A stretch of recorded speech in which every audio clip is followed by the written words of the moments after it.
भारत माता की।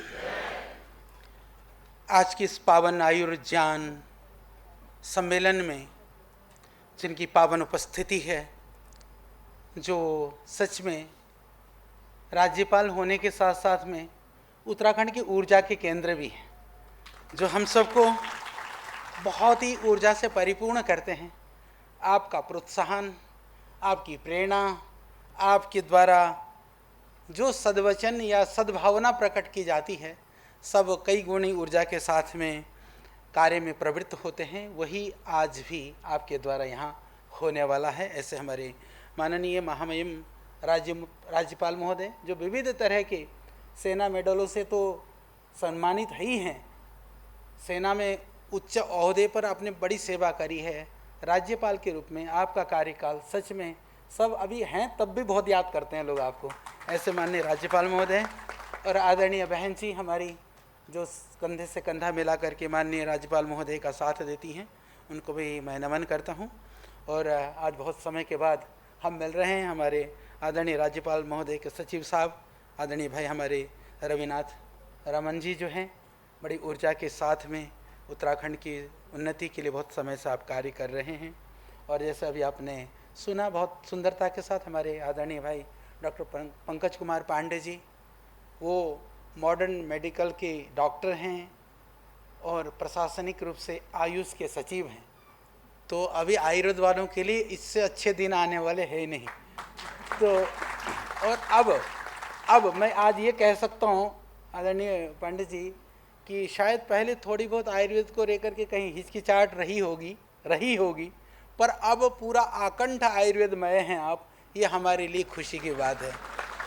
तो अब बहुत कार्य हो सकता है। और हमारे ऊर्जावान कुलपति महोदय आदरणीय त्रिपाठी साहब, और अच्छी बात तो है कि आदरणीय पांडे जी को जो हमारे अपर सचिव के रूप में मिले हैं, आदरणीय विजय जोगदंड जी, वो भी बड़ी ऊर्जा के साथ में लगे हुए हैं, बहुत ऊर्जावान हैं और बड़ी गतिशीलता के साथ आगे लगे हैं। और मैं आज अभी परिचय जैसे आदरणीय वीसी साहब करा रहे थे, मैं देख भी रहा हूँ मंच के सामने हमारी आदरणीय बहन है, निदेशक महोदय हैं, बाकी हमारे पूर्व कुलपति जी हैं, बाकी बड़े बड़े विद्वान लोग, बड़े गुरुजन यहाँ पर हैं, अनेक संस्थानों के वीसी और निदेशक गण यहाँ पर हैं।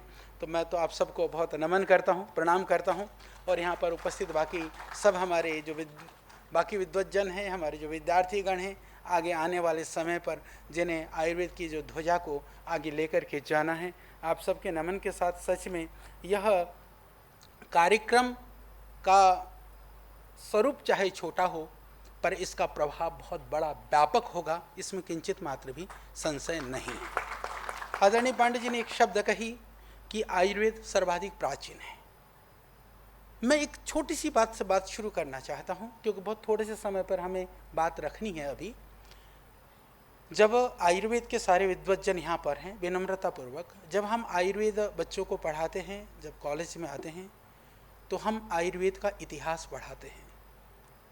बाकी चीज़ों के साथ में हमने निवेदन किया कि आयुर्वेद के इतिहास के साथ में हमें जड़ी बूटी आश्रित चिकित्सा पद्धतियों का इतिहास भी पढ़ाना चाहिए। जड़ी बूटी आयुर्वेद का इतिहास पढ़ेंगे तो आयुर्वेद के गौरव का बोध हमें होगा, परंतु जड़ी बूटी आश्रित चिकित्सा पद्धति को हम पढ़ेंगे तो पूरे विश्व में हम कहाँ पर खड़े हैं, हमको यह बोध होगा। तो इस कार्य के लिए वर्ल्ड हर्बल इंसाइक्लोपीडिया के रूप में पतंजलि ने जो कार्य किया है, एक प्रयास किया है पहली बार, क्योंकि 1999 में WHO ने कुछ ऐसा कार्य किया था कि पूरे वर्ल्ड में जो बॉटनी बेस्ड मेडिसिन सिस्टम है, कितनी तरह के प्लांट्स यूज किए जा रहे हैं या कितने तरह का ट्रीटमेंट सिस्टम वर्ल्ड में अभी तक उपलब्ध हैं, इसके ऊपर काम किया था। उसको 2010 में उन्होंने उस कार्य को बंद कर दिया, ये कह करके कि इस कार्य को जैसे अभी नहीं करेंगे या संभव नहीं है। कुछ वॉल्यूम्स उसके ऊपर उन्होंने छापा। यही कार्य पतंजलि ने अपने स्तर पर शुरू किया लगभग 2000, हालांकि हमने 4-5 में ही शुरू कर दिया था।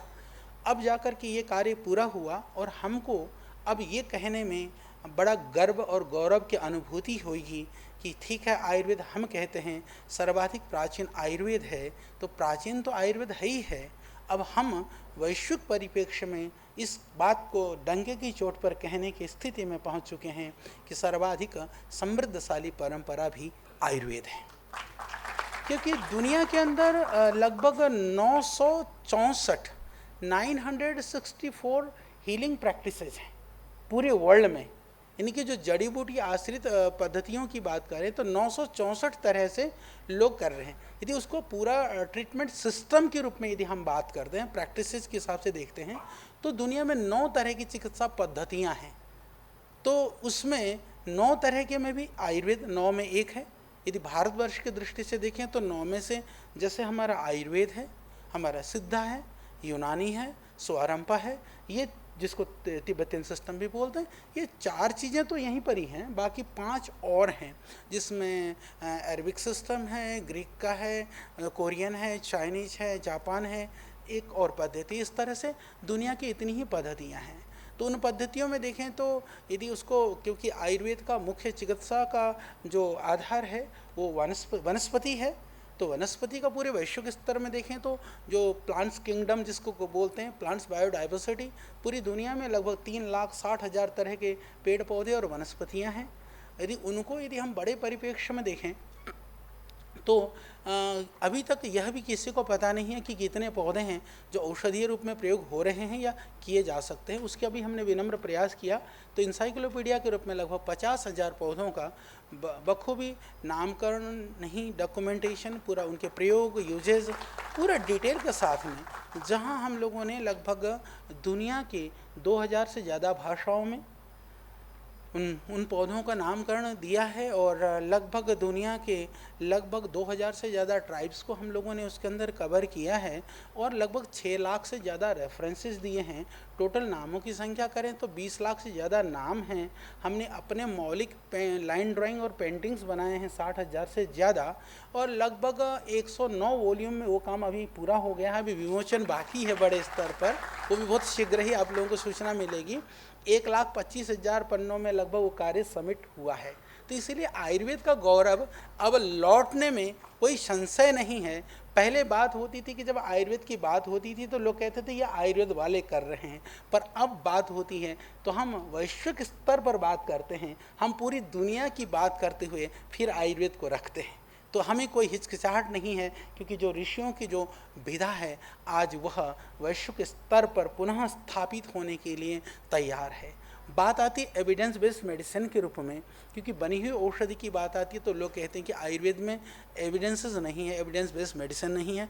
तो आज इस छोटी से सभा में सब विद्वज्जनों के मध्य में हम एक छोटी सी पुस्तक का विमोचन भी करने वाले हैं कि एविडेंस बेस्ड मेडिसिन क्या होता है। इंटरनेशनल लेवल पर टॉप लेवल के रिसर्च जर्नल्स में हर एक मेडिसिन का एविडेंस छप चुका है, एक्सेप्ट हो चुका है, स्वीकार हो चुकी चीज़ें।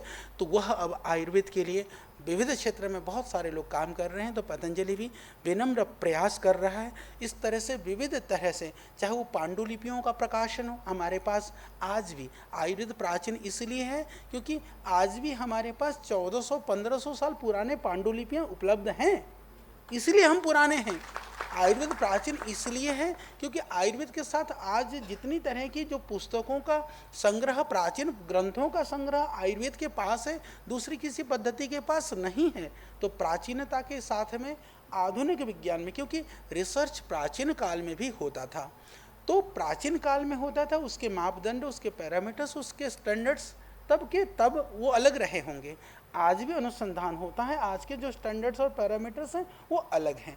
तो आज हमको आयुर्वेद के लिए क्या करने की ज़रूरत है, तो मैं 2 शब्दों में कह करके अपनी बात को समाप्त करता हूँ। या तो हम उसको कह सकते हैं कि दुनिया को दुनिया की भाषा में समझाएं, इसके लिए आयुर्वेद को आज के हिसाब से काम करने की आवश्यकता है। या उसको हम कर सकते हैं कि हम उसको रिवर्स इंजीनियरिंग, हम कह सकते हैं कि आज औषधि काम करती है, वो एविडेंस तो काम करती है ना, हमको उसको एक सिस्टम के तहत प्रमाणित करने की आवश्यकता है, इसलिए इजी है। एलोपैथिक में नए कंपाउंड ढूंढ करके एक मेडिसिन बनाने में 10 साल लग जाते हैं, तो भी कोई गारंटी नहीं है कि दवाई काम करेगी, बनेगी कि नहीं बनेगी। हमारे पास तो बनी बनाई दवाई, सबको पता है कि चंद्र प्रभावटी जो है वो मूत्र रोगों में काम करती है, चंद्र प्रभावटी जो है वो शारीरिक कमजोरी को दूर करती है। तो टारगेट करो ना कमजोरी और मूत्र रोग, अपने आप काम करेगी, हो गया ना मेडिसिन एविडेंस बेस्ड। तो ईजी भी है। तो इसलिए शास्त्रीय हों चाहे नए औषधियाँ हों, जैसे आपने कोरोना की चर्चा करी, कोरोना ने बाध्य किया दुनिया को आयुर्वेद सिस्टम के ऊपर सोचने पर, तो उस बाध्यता को अब हमें उसको कमज़ोर नहीं होने देना है। तो आयुर्वेद की स्वीकार्यता के लिए पतंजलि में ही हम जो विनम्र प्रयास कर रहे हैं, मैं देख रहा था एक वर्ष के अंदर 50 से ज़्यादा कंट्री के लोग चिकित्सा के लिए आ रहे हैं। एक समय पर हमारे पास लगभग 4000 लोग वहाँ पर भर्ती कर करके चिकित्सा ले रहे हैं।